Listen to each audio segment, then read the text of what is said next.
You want to change. You think about it often. You imagine a different version of yourself, and yet, nothing changes. Not because you're lazy, not because you lack motivation, but because part of you is quietly resisting. And most people never realize this.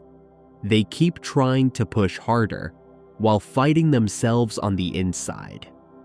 In this video, I want to show you the real psychological reason why change feels so heavy, even when you truly want it. And once you see it, you won't look at motivation the same way again.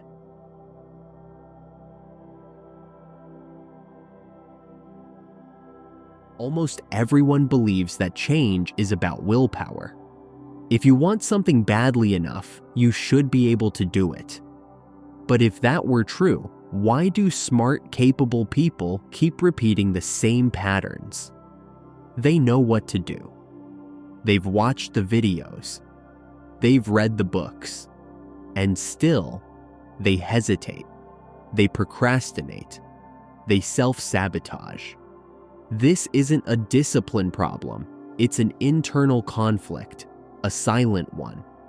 And until it's resolved, no amount of motivation will last.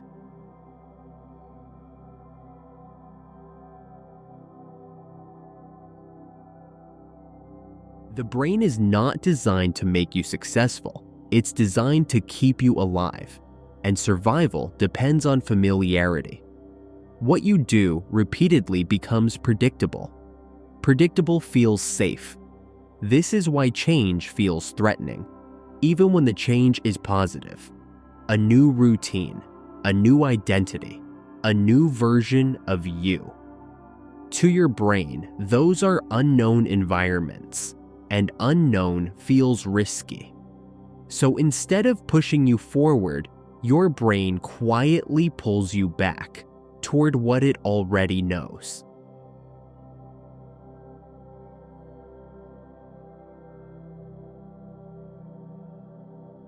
Inside you, there are two forces at work.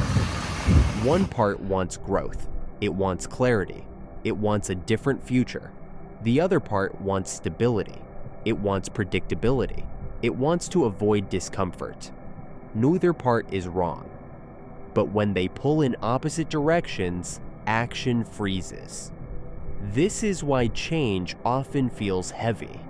Not because it's hard, but because it creates internal tension. And tension, if left unresolved, turns into exhaustion.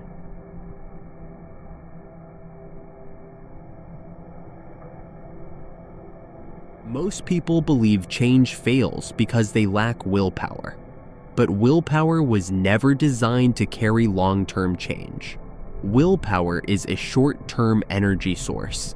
It works best in moments of urgency, not in everyday life.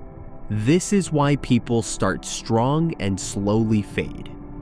They rely on force instead of structure. And force always breaks when pressure lasts too long. Discipline is different. It doesn't push. It removes the need to push at all. When action becomes automatic, resistance loses its power.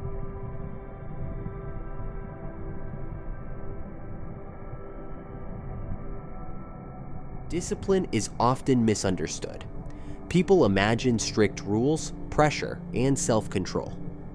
But real discipline is not about being hard on yourself. It's about being clear. Clear about what matters. Clear about what comes next. Clear about what does not require debate. Discipline removes negotiation. When there is no internal argument, action becomes lighter. This is why disciplined people don't feel constantly drained. They are not fighting themselves every day. They are following a system they already decided on.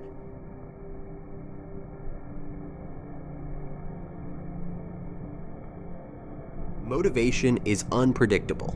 Some days it appears, other days it disappears completely.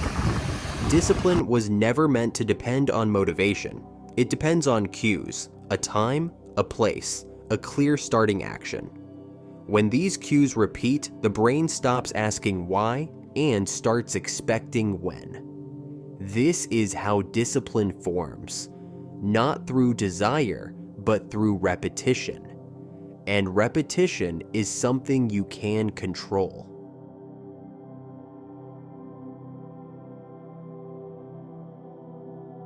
Imagine two people with the same goal. Both want progress. Both want change. The first waits for the right mood. When energy is high, they act. When it drops, they pause. The second follows a schedule, not because they feel driven, but because it's time. After a month, the difference is small.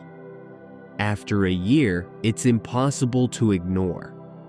Not because one tried harder, but because one showed up more often.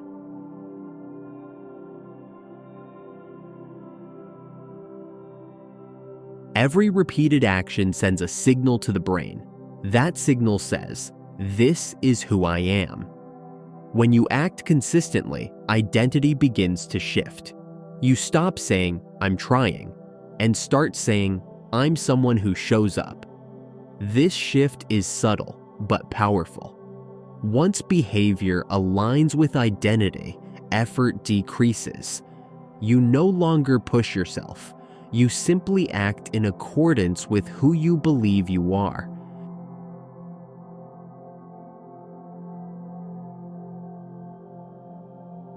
Most people don't fail because they lack ability. They fail because they stop too soon.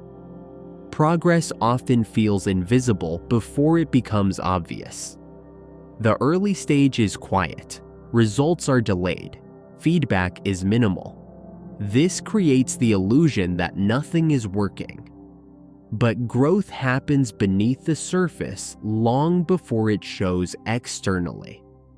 Those who continue through this silent phase are the ones who succeed.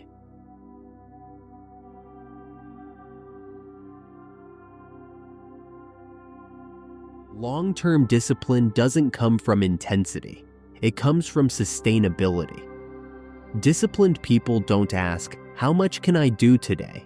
They ask, "What can I repeat for months?" They design their effort to fit their energy, not their ideal version of themselves. This prevents burnout. It keeps progress realistic, and it makes consistency possible even on difficult days.